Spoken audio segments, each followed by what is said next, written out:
You ask Tiger to solve. This deals with linear equations with one unknown. The final result is p equals 5.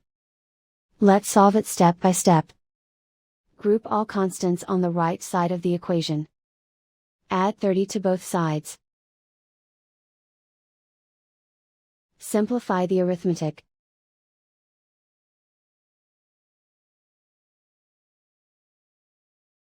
Isolate the p. Divide both sides by 6. Simplify the fraction. Find the greatest common factor of the numerator and denominator. Factor out and cancel the greatest common factor. And so the final result is p equals 5.